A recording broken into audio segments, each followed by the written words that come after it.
Aduh. Sampai kapan mental Konoha akan seperti ini terus? Ini sudah zaman modern, ini sudah 2024. Sampai kapan mental dan sepertinya ini tidak terjadi di Malaysia karena saya tahu orang-orang Malaysia itu punya rasa malu ya. Saya orang Malaysia itu rasa malunya tuh tinggi.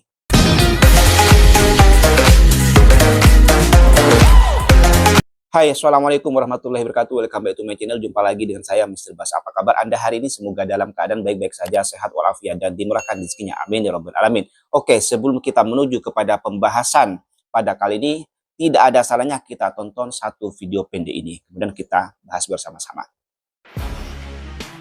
Bisnis agama di Konoha memang sangat menggiurkan sob. Apalagi itu bisnis kuburan gitu kan. Nah, kalau kalian pernah berziarah ke Sunan Gunung Jati, pastinya tidak asing lagi kalian bakalan dipalak oleh orang-orang yang berjualan agama di sana sob. Terlihat ada seorang pria yang ngakunya sebagai tokoh agama memaksa para pengunjung di Sunan Gunung Jati untuk memberikan uang kepada mereka sob. Dimana uang itu sih katanya untuk amal ya, tapi bisa-bisanya loh mereka itu memaksa para pengunjung Sunan Gunung Jati agar bisa memberikan uang kepada mereka. Tindakan itu tidak jauh beda dengan para preman yang suka malak tukang sopir di jalanan sob. Begini cuplikan videonya.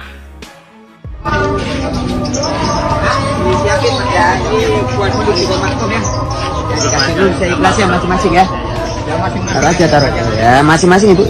Ikhlasnya tapi dipaksa. Nah, tadi kalian dengar bagaimana seorang bapak-bapak dalam video itu memaksa kepada semua pengunjung di Sunan Gunung Jati di saat mau pulang, malah disuruh ngasih uang. Parahnya sob, kalau tidak ngasih uang, bapak-bapak itu akan marah kalau para pengunjung tidak ngasih uang. Mereka akan tetap maksa, pokoknya harus ngasih uang lah. Dan parahnya sob, mereka sampai membentak. Inilah kenapa bisnis agama di Konoha sangat menjanjikan dan sangat menggiurkan. Aksi mereka itu jelas membuat masyarakat geram, seakan-akan mereka itu preman berkedok jualan agama. Kira-kira apa tanggapan kalian sob? Ya, inilah yang menjadi salah satu faktor utama kenapa destinasi wisata Indonesia ini susah untuk maju ya. Memang banyak juga tempat wisata Indonesia ini yang maju seperti Bali, itu kan sudah terkenal ke mancanegara gitu ya. Tetapi banyak juga tempat wisata Indonesia ini yang susah untuk maju karena adanya praktek-praktek seperti ini, yaitu pungutan liar. Aduh. Sampai kapan mental Konoha akan seperti ini terus? Ini sudah zaman modern, ini sudah 2024.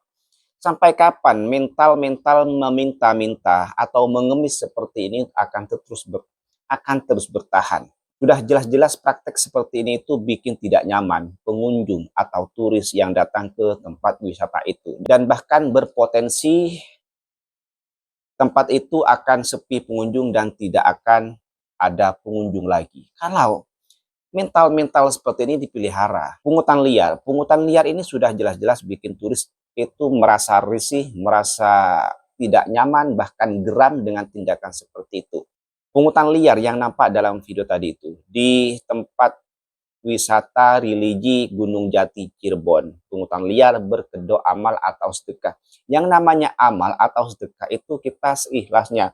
Mau ngasih atau tidak itu terserah kita. Kalau dipaksa seperti itu namanya bukan amal atau sedekah. Itu namanya premanisme atau pemalakan seperti yang terjadi di jalan-jalan di luar sana yang dilakukan oleh para preman ya. Dan ini yang melakukan itu oknumnya adalah orang-orang yang tampilan religi yang sepertinya tahu agama gitu ya. Namun mereka melakukan hal itu yang jelas-jelas sangat lumayan merugikan menurut saya, merugikan para pengunjung ya. Dipaksa. Kalau konsepnya amal atau sedekah jangan dipaksa. Letaklah di situ satu kotak ya, terserah orang mau ngasih atau tidak.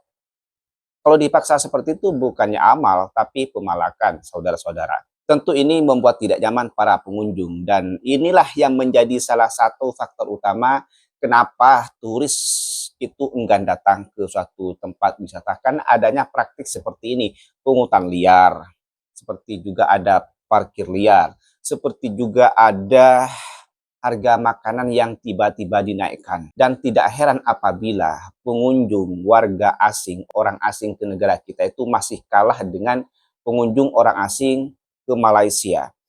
Berdasar data pada tahun 2024, mulai dari Januari hingga Agustus, Malaysia itu berhasil mendatangkan warga asing sebanyak 16 juta orang. Sementara Indonesia hanya dapat mendatangkan sekitar 9 jutaan warga asing. Nah, perbedaannya hampir 50%. Nah, apa yang mempengaruhi itu? Yang mempengaruhi adalah pastilah satu, kenyamanan. Kenyamanan warga asing datang ke suatu negara. Kalau warga asing itu merasa nyaman datang ke suatu negara, merasa selesa, maka mereka akan datang kembali membawa kawan-kawannya. Begitu. Dan kalau di Indonesia masih ada praktek seperti ini dan pemerintah tidak bersikap tegas tentang ini, maka selamanya akan seperti ini terus tempat wisata kita. Seharusnya warga di sana itu sadar kalau praktik ini terus-menerus dilakukan itu akan mengurangi atau bahkan mematikan aktivitas di tempat wisata itu, akan berkurang jumlah pengunjung atau bahkan tidak ada. Ya, sadar tidak sadar ini akan terjadi kalau praktik pungli ini terus bergulir, terus berjalan, tidak ada tindakan dari pemerintah. Oke, kita tonton video selengkapnya ya, dan bagaimana tanggapan dari budayawan soal ini. Masih bersama kami di Apa Kabar Indonesia Siang, pemirsa.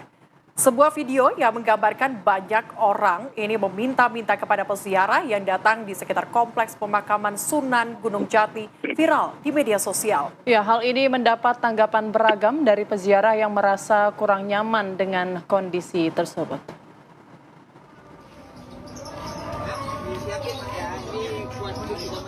Sebuah video viral di media sosial yang menggambarkan banyaknya sejumlah orang yang meminta sumbangan atau sedekah di sekitar kompleks pemakaman Sunan Gunung Jati, Desa Astana, Kecamatan Gunung Jati, Kabupaten Cirebon, Jawa Barat. Hal ini pun mendapatkan tanggapan dari para netizen.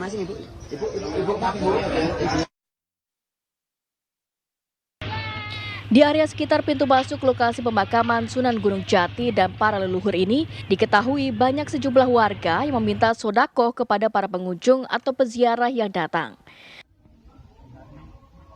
Bahkan mereka mengarahkan peziarah untuk memberikan uang untuk dimasukkan ke dalam kotak.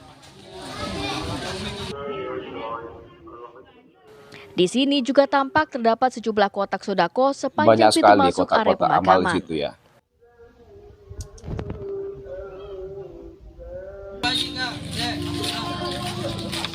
Ini para pengemis datang. Tak hanya itu, tidak sedikit pula sejumlah warga yang meminta-minta sumbangan kepada peziarah secara langsung dengan membawa wadah baskom kecil. Hal ini juga mendapatkan tanggapan dari sejumlah peziarah. Sejumlah peziarah mengaku risih dan juga kurang nyaman akan hal tersebut, meski memaklumi akan hal ini dan juga tergantung niat dari peziarah itu sendiri. Gimana ya, tantangan bagi kita, solidaritas kita sebagai sesama manusia. Itu juga tidak ada paksaan.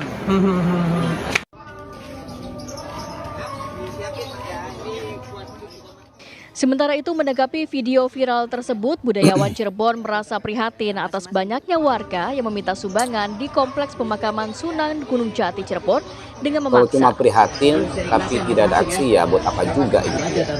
Masing-masing ibu. Sebetulnya di semua tempat ziarah, terutama ziarah para wali di Pulau Jawa ini, banyak orang yang meminta sedekah.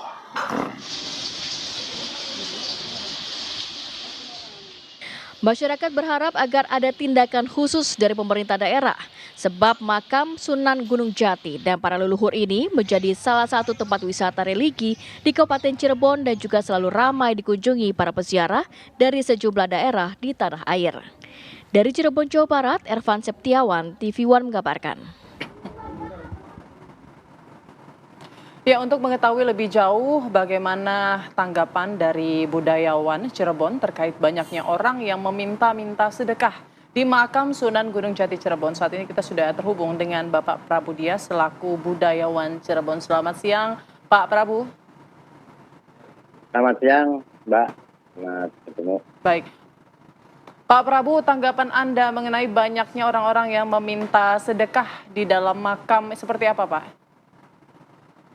Ya, pastinya kami sebagai masyarakat Cirebon prihatin ya dengan adanya pemberitaan yang viral di media sosial maupun di media-media lain tentang banyaknya peziarah yang terganggu dengan kehadiran para peminta-minta yang terkadang agak kasar. Ya. Bahkan katanya untuk mau masuk ke makam Gunung Jati kalau tidak memberikan sodako, kadang-kadang dihalangin. Kemudian ketika pulangnya, kalau berangkatnya lolos, pulangnya pun dipaksa untuk membayar. Kami merasa prihatin dan kami sedang berusaha berurun rembuk bagaimana cara menanggulangi persoalan yang sebenarnya sangat memalukan itu. Oke. Tapi Pak Prabu, apakah kondisi yang viral di media sosial ini memang sudah dialami cukup lama begitu? Atau seperti apa? Ya, sebetulnya masalah ini sudah sejak lama ya, sudah bertahun-tahun. Sudah sejak lama ketika dilakukan bertahun-tahun. sebuah langkah-langkah Tapi dibiarkan. cuma 2 bulan, 3 bulan, memang sepi.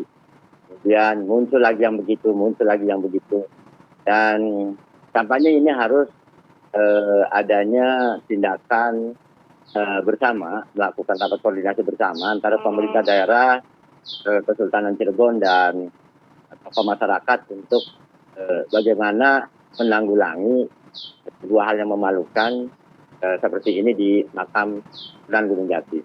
Kalau kita lihat, saya beberapa kali berziarah ke makam-makam wali maupun aulia, memang banyak meminta atau orang yang naruh tong atau tempat-tempat seperti baskom misalnya, tapi tidak memaksa-maksa gitu, hanya menghimbau, silakan bersodako gitu. Tapi kalau saya lihat di makam Sunan Gunung Jati ini sudah terjadi pemaksaan ya, kepada para berziarah, itu yang membuat kami prihatin. Baik, Pak Prabu, itu kalau seringkali, bisa dibilang kan ini kan tempat tujuan wisata religi ya, makam Sunan Gunung Jati ini. Nah, dari pihak pengelola apakah tidak melarang begitu? Apakah saat ini memang kondisinya memang dibiarkan saja dari pihak pengelola? Jadi begini, kalau makam Sunan Gunung Jati itu dikelola oleh namanya bekal atau kemit atau juru kunci lah.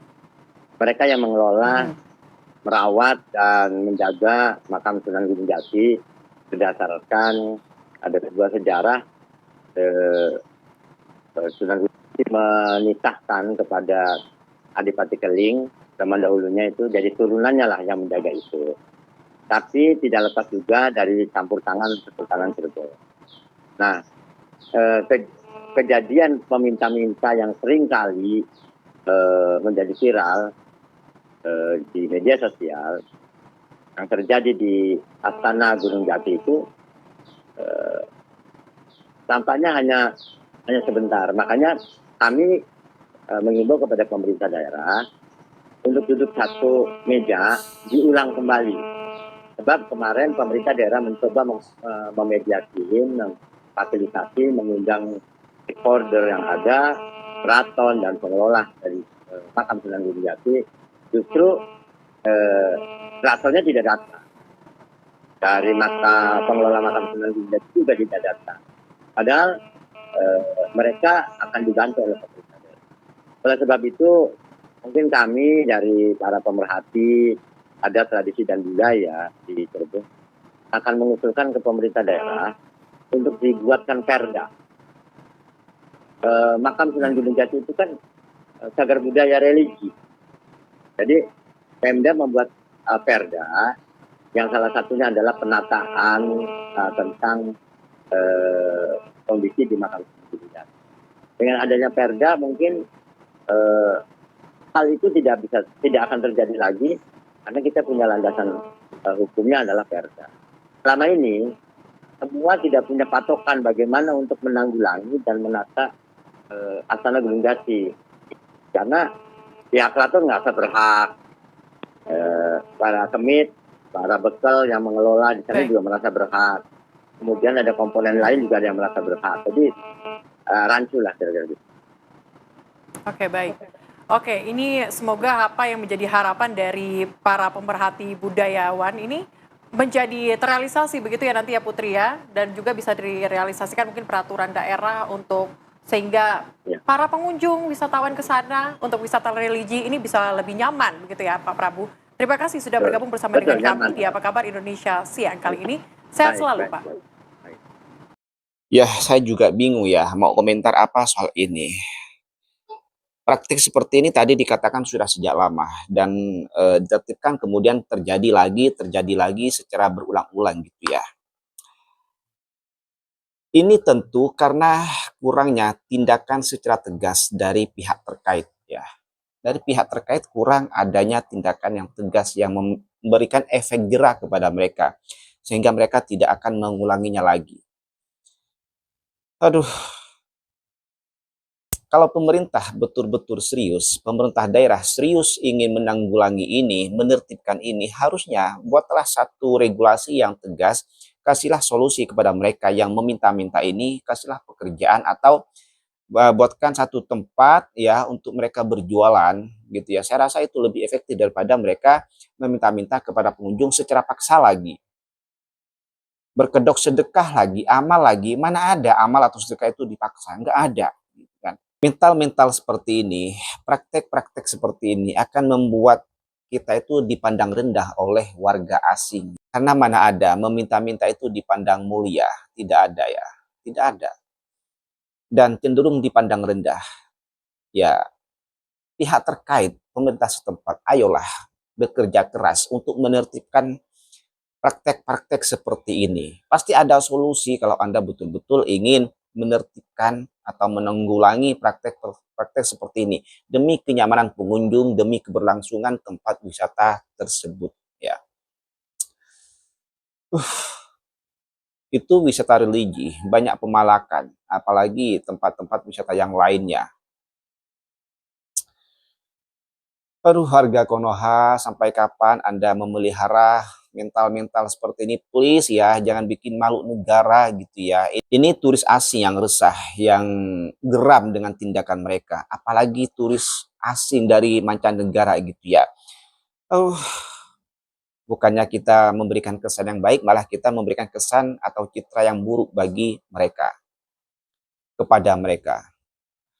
Dan sepertinya ini tidak terjadi di Malaysia karena saya tahu orang-orang Malaysia itu punya rasa malu ya, punya sifat malu sehingga untuk melakukan hal ini tuh mungkin mereka malu ya, meminta-minta itu malu. Kalau ada paling cuma 1 atau 2 orang, tidak ramai-ramai seperti ini.